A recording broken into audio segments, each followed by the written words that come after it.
Bonjour à tous, donc on n'est pas à Nyon, effectivement, un district de la Côte d'Azur, donc voilà, on a été gentiment accueillis par le président, M. Borghini.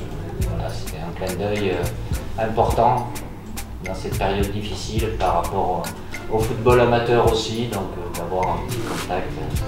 Il est si important, tellement important pour notre football que voilà, d'avoir ce lien, cette passerelle toujours importante entre le très haut niveau, évidemment, l'équipe de France. Il faut toujours se souvenir d'où l'on vient. On est tous à un moment ou à un autre passés par des clubs de division inférieure. Je pourrais dire petit club, mais ça n'a rien de péjoratif, bien au contraire.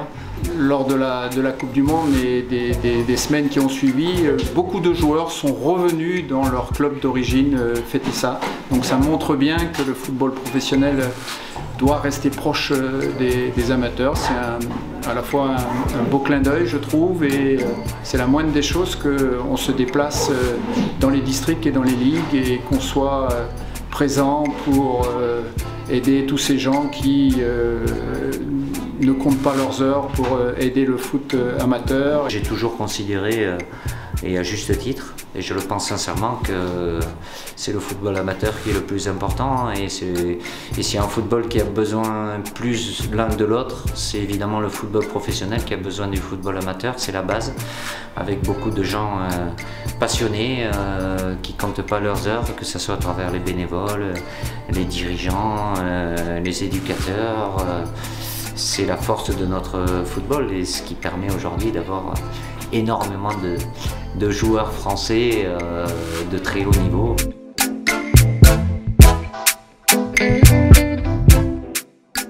Très important dans cette période-là, forcément, d'avoir un lien social quel qu'il soit.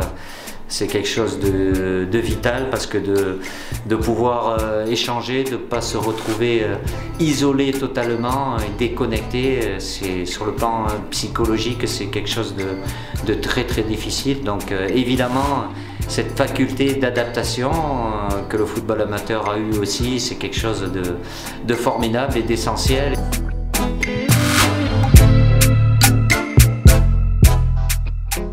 Évidemment, déjà, la santé, c'est la chose la plus importante. Après, ils sont animés par la même passion, la passion du sport et du football en l'occurrence, même s'il y a des périodes difficiles. Voilà, le plus important, évidemment, il y a l'aspect compétition, être compétiteur, mais la notion de plaisir, c'est quelque chose qui est très très importante, elle est essentielle dans le football amateur.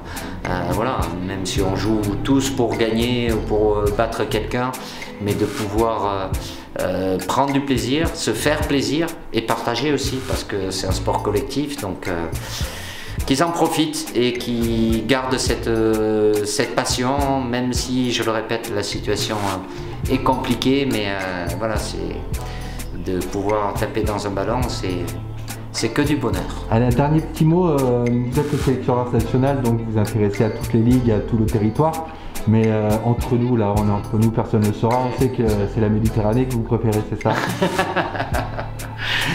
Non, j'ai pas de préférence par rapport au foot, après, ou au club en particulier, même si, bon, j'ai eu la chance d'être entraîneur de l'AS Monaco pendant plusieurs années. Bon, disons que le cadre de vie du côté de la Méditerranée est très agréable et comme j'avance en âge, j'apprécie encore plus, quoi. Et puis bon, voilà, de pouvoir voir la Grande Bleue, c'est quelque chose de très agréable. Mais il y a d'autres régions qui sont aussi très très bien, mais on est quand même des privilégiés de pouvoir être dans ce cadre-là.